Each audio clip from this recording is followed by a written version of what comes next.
Alright, so you're gonna have to apologize the camera positioning because I'm poor. But here we go. Standard steak, ribeye, bone in. Nothing too special about it. Now a lot of people don't know really get really nervous or when cooking, especially steak, especially ribeye, because shit's expensive and you don't want to fuck it up. I'm gonna tell you, I'm gonna show you how to make the perfect steak every time. So we have our ingredients. Of course, you have the steak, 3 cloves of garlic, bunch of thyme, 2 knobs of butter, and 1 beef stock cube. And I'm gonna show you how we use the beef stock cube. See, traditionally you're taught or shown to use salt and pepper to season your meat. But we're gonna do, instead of that, I learned that the beef stock cube, and you can find this at your local Walmart or local grocery store, anything of that nature. So what we're gonna do is grind this up into a paste instead of using salt and pepper. Now as I'm grinding this up, the reason why we use beef stock cube instead of salt and pepper, because it gives a better flavor. A lot of people say, that my steak is too salty, I can't taste the meat, and all that stuff. The beef stock cube doesn't take away from the taste of the steak itself. In actuality, it actually heightens the flavor of the steak. Or if you're cooking chicken, you use a chicken stock cube. It heightens the flavor of the meat you're using it on. Use it into a paste, as you can see right here. Now, personally, you don't need any salts or anything like that added to the beef stock paste because it has all the seasoning that you need. However, I like to just grind a little bit of pepper in there. And you might say, but you just said you don't really need to use salt nor pepper with the beef stock cube. But that's fine, because cooking is to the individual. You cook it how you want. And I can tell you, as a matter of fact, I tried to season, or I tried 2 steaks. One that I seasoned with salt and pepper, and one that I seasoned with the beef stock cube paste. The stock cube paste wins every time. Hands down, no debate. Because the beef stock cube does more than just keep the flavor of beef in the meat. It also helps with the caramelization. It caramelizes the meat better than salt and pepper. It's what any chef will say. Caramelization equals flavor. You just cover this in the paste, as you can see, evenly seasoned. You can't evenly season steak with salt and pepper.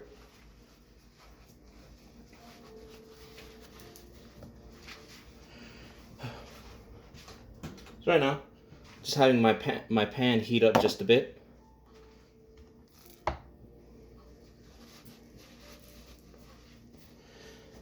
Okay. We're gonna come back when the pan is heated up, is nice and hot for us to use. All right, so pan's getting nice and hot now. Oil's starting to smoke. What we're gonna do now? Get our knife, give it a quick sharpen. And we're going to get into the sides and make little cuts in there, because if you don't, your fucking steak is gonna curl up in the pan. Get your knife, point down, boom. Easy. See? Go on the other side. You want to do it into the fat, because the fat is what curls up into the pan. So now we're going to get our thyme and our garlic. Oil smoking. Throw it in there. There we go. Move that around.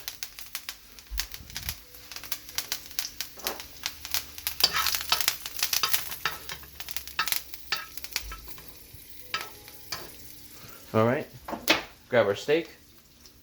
Always lay away from you when putting in any meat into a pan. And with a steak, when you lay meat into a pan, you always want to hear that sizzling happening. Because if you don't, it's not cooking. If you don't hear that sizzle, take that shit out of the pan.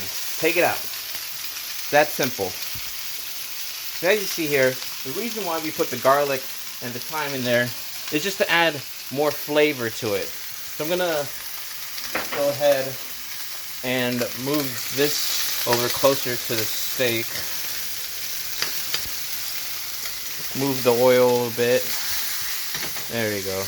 Now you don't want to take off your pan from the heat too much, because every time you lift up that pan, every time you move that pan, you're losing heat, and that's not good.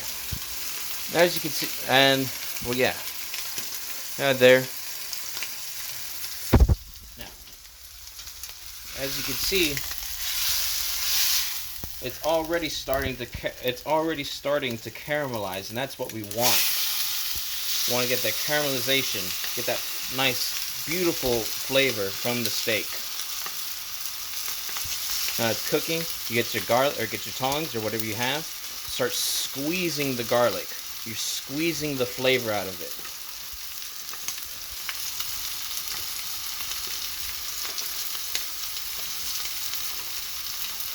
I like my steak medium well to medium. Maybe on occasion medium rare. But that's fine. Everyone likes their steak cooked differently. So now, we're going to turn this over. Look at that. Beautifully caramelized. Smooth that oil just a bit.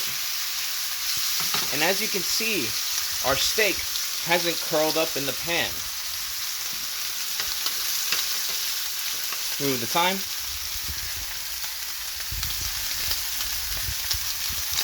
Smooth the garlic skin.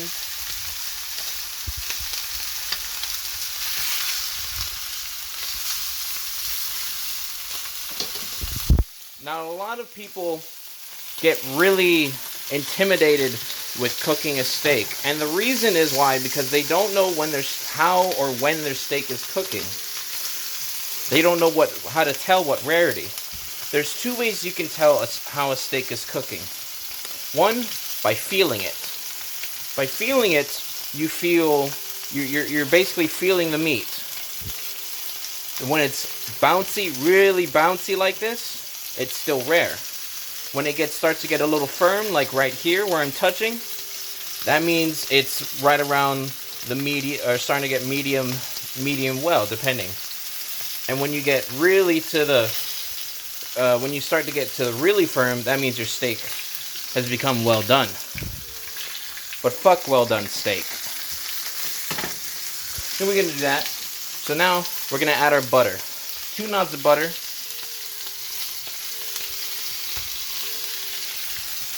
And give it a flip. Look at that caramelization.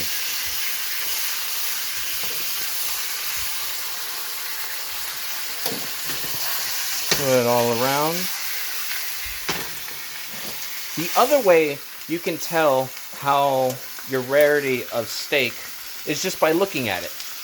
You see, when you have it sitting there like this, you can just look at it. Now, I'm going to tell you what to look for. What you need to look for is if the blood of the steak starts to pierce the surface. When that blood in this area right here starts to pierce the surface, that's how you know your steak is medium well, medium. That's where I usually like my steak. It's perfect, really. Let me go ahead and take this garlic out. There's the other garlic.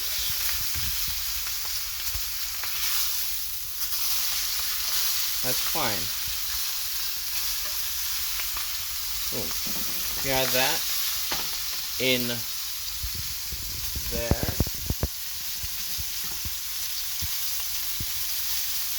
Now we're gonna grab our spoon right here, and we're gonna baste the meat in the oils and juices. It does two things. One, it puts the flavor of the meat back into the meat. Two, it cooks it more from the inside and helps with more caramelization.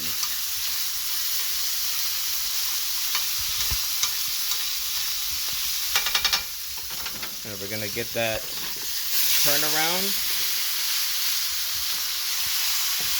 There you go.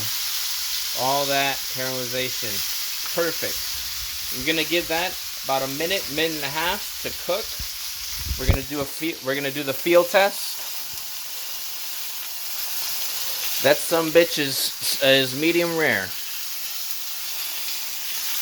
But if you look closely, right there, even though it looks just like the fucking same as the rest of the fucking steak, because the caramelization is on point, on fleek, my dude. You can see the blood starting to pierce. So we're just gonna give that another minute or so, and I'll be back. Alright, so here is our steak right here. It's going to... Fucking hell, this fucking camera. Hold on. Yeah, that's fucking better. Fucking cloudy ass picture. So, our steak is resting. The most important part of cooking a steak is making sure it rests just as long as it was cooking afterwards. So we're gonna let that sumbitch rest for about a good...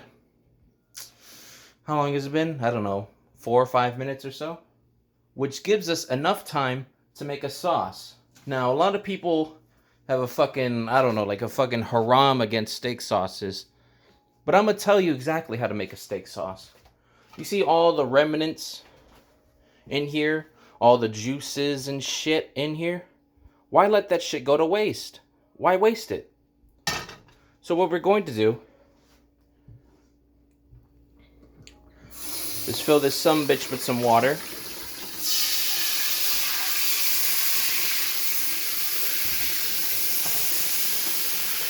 Oh, I want a little bit of more.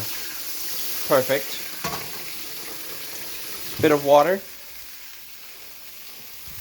Turn the heat back on. I'm going to put it at medium. We're going to let that reduce just a little bit more. The best thing about a steak sauce is that you can make it however you want to make it. There's no recipe to make the steak sauce, and there's no recipe to make this steak either. Cooking is all about feeling, eyeballing, knowing, well, not knowing, but feeling. So I'm gonna put some spice in here that I think are the way I like my steak sauce. So, to go to my little spice corner here, we call it ground cardamom. It's expensive, but the flavor, it's like a firecracker in your mouth. Go ahead and put a little dabs in there.